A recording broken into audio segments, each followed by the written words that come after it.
The year is 2012 and it's the month of May. That means the weather is beautiful, the birds are chirping, the world is ending, and Matty is wrapping up his junior year of high school where he is still figuring some things out, alright? Now, what better way for an awkward-ass teenager to enter his final year of high school than coming in hot on the heels of 6 months doing Skyrim Rare Guides to play the latest fantasy RPG from Capcom, Dragon's Dogma? Well, little did I know at that time that I'd be sinking my teeth into what is one of the most unique RPGs to date. Today, we take a trip back to the past on what makes Dragon's Dogma so special as a one-off from Capcom and analyze where the series lies today. Welcome to RPG Time Machine. This is a video series dedicated to traveling back in time to special RPGs that build up the genre that we know and love. Each episode will feature a brand new RPG and will be dedicated to bringing choice and consequence to the YouTube space. So be sure to stay till the end of the video to pick where the series goes next and what we talk about next. So, Dragon's Dogma. Hell of a curveball this game's gonna throw you, okay? I mean, I can almost guarantee you're gonna fire this bad boy up, see the title screen, hear the beautiful music, get a special feeling inside, play for about 2 hours and go, what the hell was Matty smoking? Well, it was an e-vape. Thank you very much, man. Look at this lady killer right here, Wolverine shirt and all. Aren't you happy this series already exists? Anyways, Dragon's Dogma is very much a slow burn of a game. It ain't Death Stranding, alright? So just relax, but everything revolving around its design expects the player to tackle things in a thoughtful manner. It hopes you're not in a rush and takes the conveniences we've come to expect in other open world RPGs and just throws them out the window. This is a game that makes you feel vulnerable, where nighttime threatens you, and where the power scaling is handled expertly. This design philosophy understandably didn't really jive with everyone. Not everyone likes a tough game, likes to flex their RPG stats, and it required some tweaking, which is where Arisen, the expanded re-release of Dragon's Dogma on Xbox 360 and PS3, comes into play. Now, Dragon's Dogma Arisen managed to finely tune some of the balancing issues the original game has, while also adding in new content like Bitter Black Isle, and yet not stripping the game of its ability to be, well, nut crunching. This move seemed to be favorable considering in June of 2015, Capcom announced that there were 2.3 million sales for the series thus far, and it would only continue to grow as it reached the PS4 and Xbox One in 2017, as well as the Nintendo Switch in 2019, boosting the series another 1 million sales. The version we're playing for this video is on the Nintendo Switch because fuck your frame rate, alright? I like playing my games in bed. Now for the big question. What exactly makes Dragon's Dogma so special? What separates it from the RPG pack and has led to it having a devout following? Well, there are 5 aspects of its design that really key into what makes it special. 1. Nighttime. 2.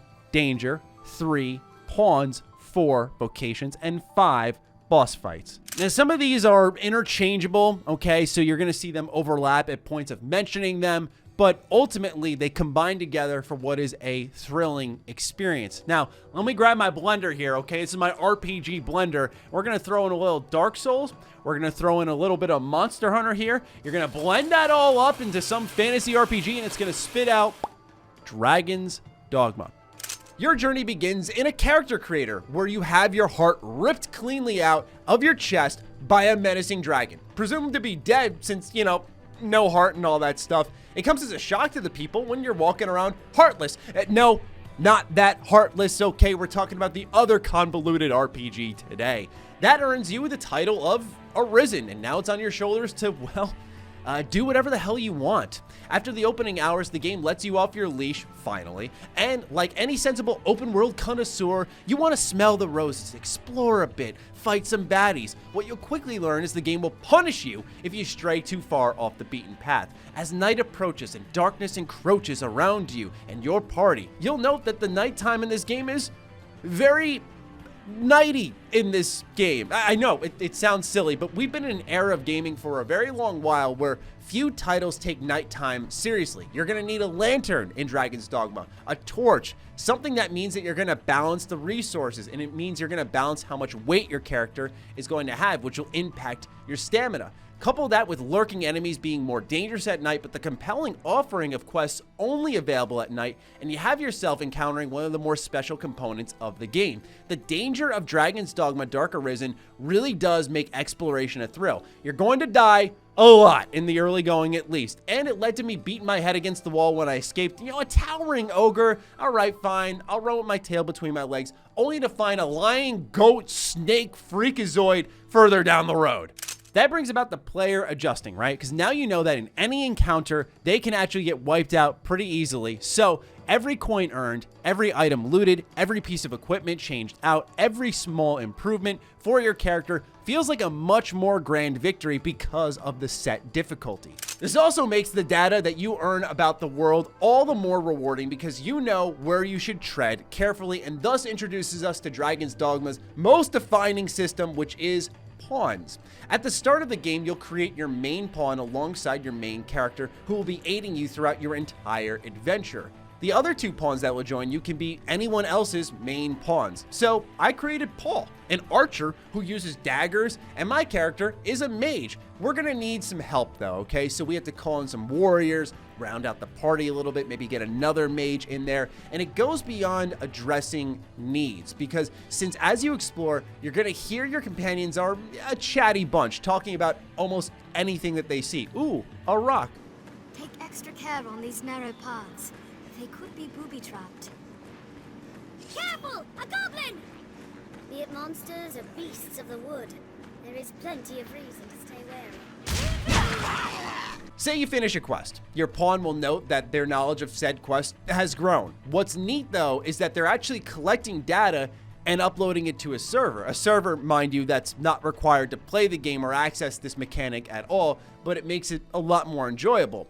In bringing other players' pawns to my party, they may have actually seen a quest or a location that I personally have yet to. That means when I approach a dungeon with bandits in it, a party member will suggest brandishing our weapons in flames to target the specific weakness of this area. So it's really fascinating to watch unfold because it's the only time I can think in a game where I've turned to my party members for actual information about the game world ever. Now, we've played our JRPGs where one of the main cast goes, "Ah, yes, I used to grow up here actually," and they proceed to take you on a grand tour around the main antagonist's lair to not only build their lore a bit, but also feed the player data about the character and the world itself. The game does it in a way where you find yourself leaning heavily on the knowledge of your pawns, and simply put, no other game has really come close to that, so it makes it super unique.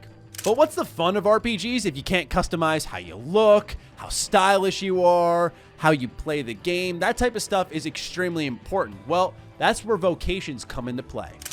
There are 9 in total: Fighter, Strider, Mage, the advanced vocations of these classes, Warrior, Ranger, and Sorcerer, and the hybrid vocations. So you can have a mixing and matching, Mystic Knight, Assassin, Magic Archer, where, for example, you'll be able to be a sword and shield holding spell wielder. I mean, come on, what more do you want in life? As you wrap up quests and battles, you'll earn experience which will level you up, allowing you to take on higher level areas. But your progression will come in the form of gear as well as skills. So you can spend discipline, which is a currency you earn through leveling up, at rest areas, and you can upgrade your skills for each of these classes. These are things like fire spells, air dash attacks, passive abilities, and the like.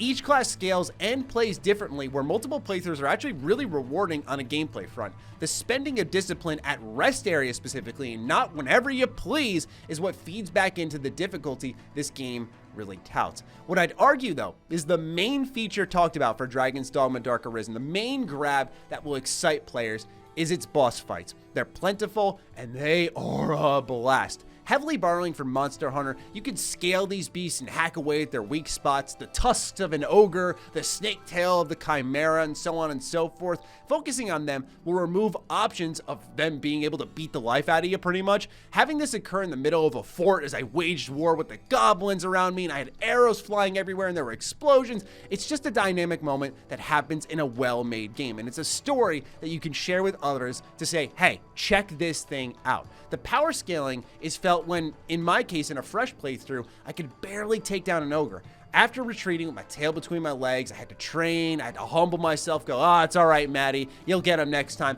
I arrive, buff as hell, and beat not only 1, but 2 at once in that fort, all right? Those victories amount to something and is the heartbeat, or lack thereof, for Dragon's Dogma.